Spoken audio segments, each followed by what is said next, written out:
வருடம் புத்தாண்டுகள் 2026 கிட்ட வருது. இந்த புத்தாண்டு நம்மளுக்கு எப்படி இருக்கும்?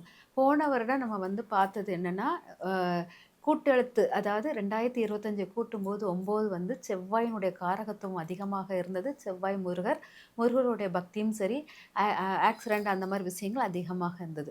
ஆனால் இந்த வருடம் 2026 இந்த 2026ல் நம்ம கூட்டு எழுத்து எத்தனை நம்பராக வருதுன்னா 1 சூரியனுடைய காரகத்துவத்தை பெற்று வருகிறது.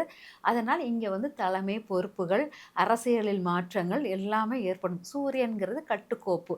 அதெல்லாம் நம்மளுக்கு அந்த சூரியனை மையமா வச்சு நிறைய செயல்கள் நடைபெறுகிறது அப்படிங்கிறத நம்ம எடுத்துக்கலாம். இப்போ இந்த வருடத்தில் நம்ம ஒவ்வொரு ராசிக்கும் என்னென்ன பலன்கள் எடுக்க போகுது, ஒவ்வொரு ராசினரும் எப்படி மாற்றங்களை சந்திக்க போறீங்க 2026ல் அப்படிங்கிறத இந்த வருட பலனாக 2026 வருட பலன் கூற இருக்கிறேன். நான் ஜெயந்தி ரவி, நாடி ஜோதிடர். மகர ராசிக்காரர்களுக்கு மகர ராசி 2026 எப்படி இருக்கும் அப்படின்னு பார்த்தீங்கன்னா, நிறைய உங்கள டிஸ்டர்ப் பண்ணதுக்கு நிறைய பேர் இருக்காங்க. உங்களுக்கு நிறைய விஷயங்கள் உங்களுக்கு விரயம் வேஸ்ட் ஆகக்கூடிய தன்மையாக இருக்கிறது. நிறைய முயற்சி பண்ணுவீங்க. நிறைய விஷயம் முயற்சி பண்ணுவீங்க. கடன் சார்ந்த விஷயத்தில் யாருக்கோ ஏதோ செய்ய முடியாத விஷயங்கள்லாம் செஞ்சுக்கிட்டு இருக்கிற மாரி ரொம்ப ஃபீல் கொடுப்பீங்க. 2026 உங்களுக்கு தூக்கமின்மையான வருடமாக இருக்கும். நிறைய பேர் உங்கள சுத்தி இருந்து உங்கள தூங்க விடாமல் நிறைய டிஸ்டர்பன்ஸ் குடுக்குற மாரி இருப்பாங்க. நிறைய அசம்பந்தமான விஷயங்கள் உங்களுக்கு தோன்றும். எதுக்கெடுத்தாலும் இப்படியே படுத்திருக்கலாமா, இப்படியே இருந்துரலாமா அப்படிங்கிற மாரி தோன்றும். அதனால அதிலிருந்து மீண்டு இறை வழிபாடால் உங்களால் மீள முடியும் அப்படிங்கிறத எடுத்துக்கொள்ளுங்க. அதேபோல் நண்பர்கள் வட்டத்தில் கவனமாக பழகுங்க.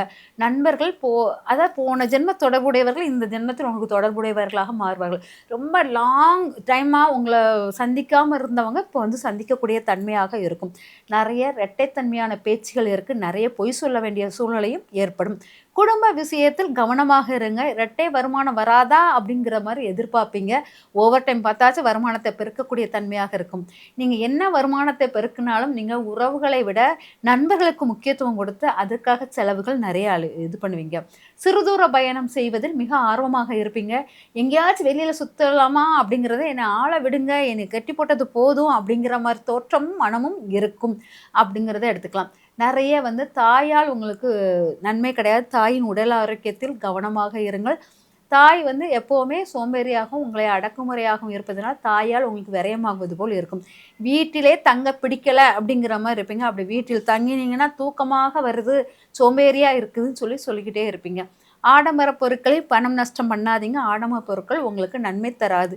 வீடுமனை வாகனங்களில் நஷ்டம் அடையாதீர்கள். அது வீடுமனை வாங்க சிறு துளி கூட உங்களுக்கு நன்மை இல்லை. அதனால் வீடுமனை வாகனங்களை வாங்காதீர்கள். அதுக்கப்புறம் பார்த்தீங்கன்னா குழந்தை செல்வம்.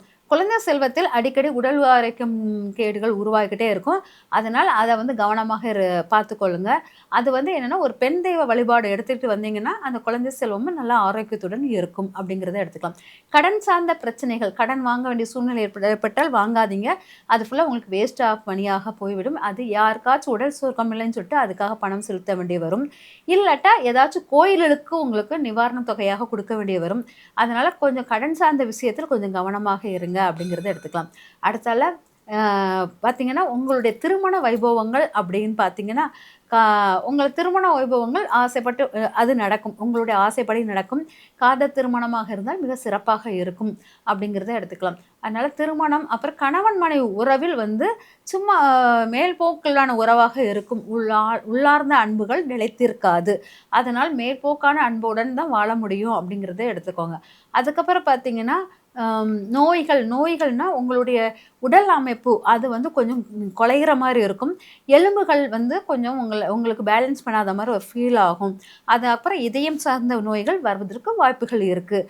அதனால் நோய்களின் தாக்கத்தில் சூரிய வழிபாடுகள் பண்ணினீங்கன்னா இந்த நோய்களின் தாக்கம் குறையும். இறைவனுடைய சூரிய வழிபாடும் ப்ளஸ் தந்தையாருடைய ஆசீர்வாதம் மிக அற்புத பலனை தரும்.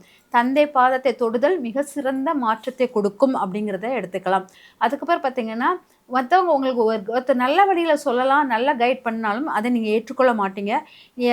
ஒரு இந்த அட்வைஸ்லாம் எனக்கு தேவையில்லை அப்படின்னு சொல்லிட்டு அவங்களுடைய உறவை துண்டிக்க தான் பார்ப்பீங்க. அதனால் நல்வழி காட்டுவதற்கும் உங்களுக்கு முன்னிக்க யாரும் வருவதற்கு கஷ்டப்படுவார்கள் அப்படிங்கிறத எடுத்துக்கலாம். அதுக்கப்புறம் தொழில் சார்ந்த விஷயத்தில், வேலை சார்ந்த விஷயத்தில் உங்களுக்கு பெரிதலாக ரொம்ப லாங் டிஸ்டன்ஸ் உள்ள தொழில் தான் அமையும். அதிகமாக அலைச்சலாக இருக்கிற மாதிரி தொழில் தான் அமையும். கிட்ட போயிட்டு வர மாதிரி இருக்காது. தொழிலுக்காக ரொம்ப லாங்கா அலையிற மாதிரி இருக்கும் அப்படிங்கிறத எடுத்துக்கலாம். பணம் சார்ந்த விஷயத்தில் நிறைய நஷ்டங்கள் உருவாக்குவீங்க அப்படிங்கிறத எடுத்துக்கலாம். லாபம் லாபம் வரும். அந்த லாபத்தை ஃபுல்லாக உங்களுக்கு உங்களுடைய ஆசைகளை எப்படியாச்சும் நான் மன திருப்தி அடையணும்னு சொல்லிட்டு ஆசைக்காக நிறைய விஷயங்கள் அதில் விரயம் பண்ணுவீங்க. பொதுவாக இந்த வருடம் நீங்கள் கொஞ்சம் சுமாரான வருடமாக இருக்குது. அமைதி நிலையில் இருந்தால் உங்களுக்கு இந்த வருடம் சிறப்பாக இருக்கும். அதனால் அமைதியாக நிதானமாக முழுமையான ஓய்வில் ரொம்ப யோசித்து தெளிவான மூலையில் பேசுங்க. இரட்டைத்தன்மை பேச்சு இருக்குது, அதை கவனமுடன் பேசுங்கள். அது தவறு எதுவும் நான் சொல்ல மாட்டேன். ஏன்னா இந்த வருடம் உங்களுக்கு நிறைய மாற்றங்கள் உங்களுக்கு வழிகளை கொடுக்க வருடங்களாக இருப்பதனால் அந்த இரட்டைத்தன்மை பேச்சால் உங்களுடைய வழிகளை குறைக்க முடியும்னா குறைங்க. ஆனால் அது கவனமாக பேசுங்க. மற்றவங்களை நோகடிக்காமல் மற்றவங்களை துன்புறுத்தாத பேச்சாக அது இருக்கணும். உஷ்ணம் சார்ந்த நோய்கள், உஷ்ணம் சார்ந்த பிரச்சனைகள் வருவதற்கான வாய்ப்புகள் இருக்குது. அதே மாதிரி அறிவுரைகளை கொஞ்சம் தயவு பண்ணி வாங்க. ஆலய தரிசனம் நிறைய வெளியூர் கிட்ட இருக்கிற ஆலய தரிசனம், கொஞ்சம் லாங் டிஸ்டன்ஸ் உள்ள ஆலய தரிசனங்கள் போயிட்டு வரும்போது மனமாற்றங்கள் உருவாகும் அப்படிங்கிறது. நிறைய முயற்சி எண்ணங்கள் உருவாகிக்கொண்டே இருக்கும். அதை ஃபுல்லாக வெற்றி தர நான் வாழ்த்துகிறேன். மகர ராசிகள் சிறந்த பலனாக மாறும்.